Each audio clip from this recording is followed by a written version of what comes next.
নববর্ষ বা বছরের নতুন দিনটাকে বিশেষভাবে উদযাপন করে আনন্দ ফুর্তি করে কাটানো, এটা অগ্নি পূজকদের কাজ। তারা নাইরোজ পালন করত। নাই ফার্সিতে মানে নতুন, রোজ মানে দিন। নাইরোজ মানে হলো নতুন দিন, তার মানে বছরের প্রথম দিন। এটা তারা পূজা করত। সেখান থেকে এই ফরম্যাটটা বিভিন্ন ভাবে চেঞ্জ হতে হতে এখন সেটা 31st নাইট বা নিউ ইয়ার উদযাপন নামে আমাদের কাছে আসছে। ও মুসলমানের সন্তান, আপনি তো এত কাঙ্গাল না, আপনার সংস্কৃতির মধ্যে কোনো অভাব নেই। আপনার জীবনের প্রত্যেকটা ক্ষেত্রে কোরআন এবং হাদিস সুস্পষ্ট নির্দেশনা আপনাকে দিয়েছে।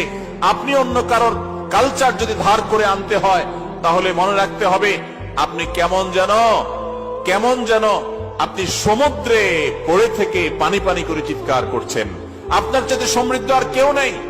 আপনাকে আল্লাহ তাআলা সবচেয়ে সমৃদ্ধ করেছেন। অতএব এই সমস্ত নষ্ট কালচারের পথে পা বাড়াবেন না। এগুলো কখনো সুখ দেয় না। যারা এই সমস্ত ভোগের পেছনে পড়ে থাকে, তাদের সেই ভোগটা নোংরা ভোগ থাকে, পরিচ্ছন্নতা নির্মলতা থাকে না।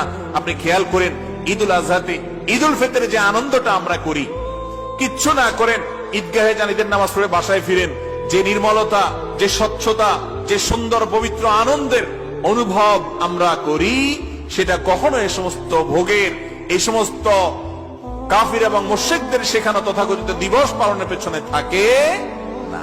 আল্লাহ তাআলা আমাদের সকলকে 31st নাইটের এই সমস্ত নষ্ট কালচার, এগুলো থেকে আমাদের সমাজকে আল্লাহ তাআলা হেফাজত করুন।